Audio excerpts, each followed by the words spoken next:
Hello everyone, I'm Kyle Min from Intel Labs, and I'm going to talk about spatial temporal graph learning for video understanding.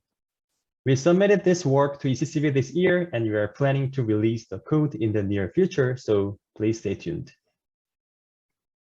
Recently, researchers started to use the context information in multi-speaker scenarios for active speaker detection, or ASD. For example, this method called ASC was proposed to leverage the long-term relationships between the potential speakers. It consists of two stages, where the first one is called a feature encoding stage for audio-visual feature extraction. The second part is called a context reasoning stage, and its job is to model the long-term relationships between the speakers and their temporal patterns, which brings a large performance gain.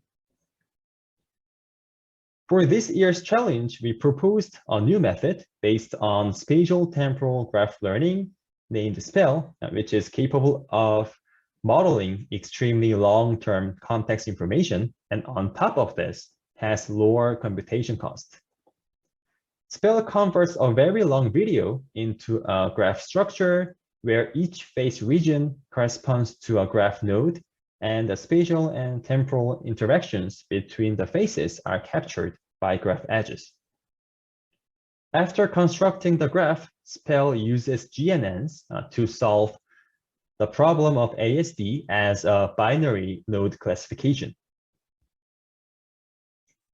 First, I'll explain how we construct the spatial temporal graph from a video. In this image, 3 video frames are temporally ordered from left to right, and 3 colors of blue, red, and yellow represent 3 different face identities that are present in the frames. As I mentioned previously, in SPEL, each face in a frame is used as a graph node. For the edges, there are 2 types.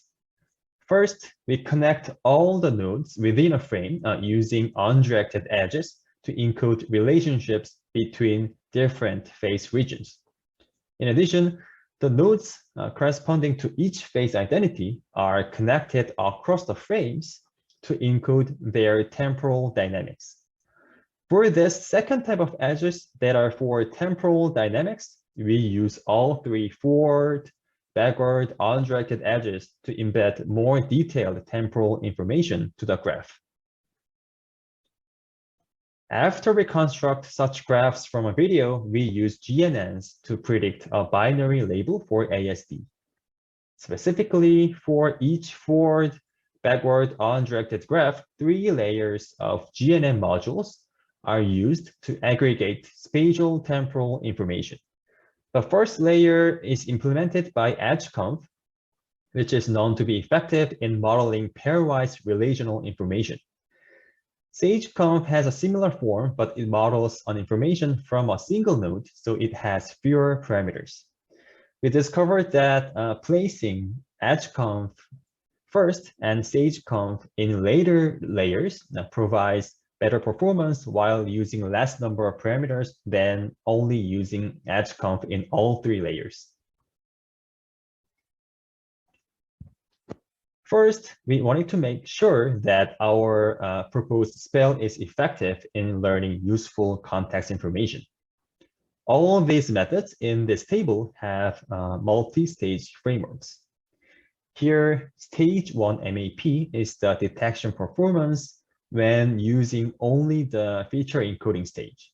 So the difference between this and final MAP can provide a good insight on the capacity of the context reasoning modules. As you can see, SPEL outperforms all the other methods in terms of the context reasoning capacity. In table below, we compare the complexity of the context reasoning stage of SPEL with ASC and ASDNet.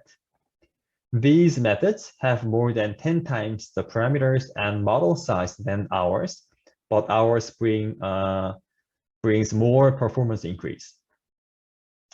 Although the results of these 2 tables demonstrate that SPEL is effective, the final MAP is still more than 1% lower than the leading state-of-the-art method. This is mostly because recently proposed methods rely on complex architectures for processing audio-visual features. For example, as you can see from a table on the right, TalkNet and ASD.NET use 3D CNNs in the feature encoding stage, which require more parameters and computation costs.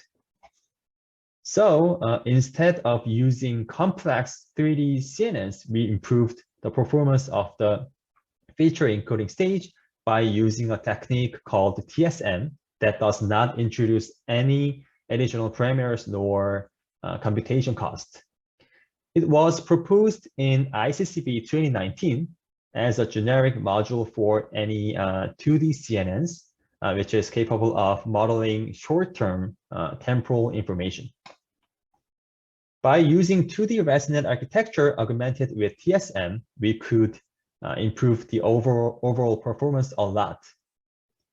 For the challenge, we used the features encoded by two-stream ResNet 50 to further boost the performance. There are other techniques we used to improve the performance. First one is audio data augmentation.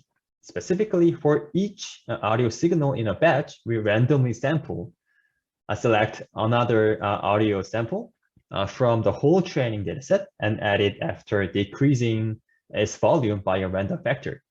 This technique can effectively increase the number of training samples for the feature encoder by selecting random samples from the whole training set. The second technique we used is named spatial features. We thought that the spatial locations of speakers can be another type of inductive bias, so we project the 4D vector of face box coordinates to a 64 feature vector and append it to the visual feature. This table below summarizes the contributions of individual components. SPEL also shows good performance qualitatively. In this video, the result of ASC is included for additional comparison. SPEL detects active speakers very well, even when ASC fails to detect them. And we believe that this is because SPEL considers context information for a longer period of time than ASC. So far, I have presented an effective graph-based approach for active speaker detection. The main idea was to capture the long-term spatial and temporal relationships among the face crops through our unique graph structure. In addition, by using TSM augmented feature encoder, we could improve the performance further with no additional parameters. Therefore, SPEL outperforms all the previous approaches and requires significantly less hardware resources. Okay, that concludes my presentation. Thank you for listening.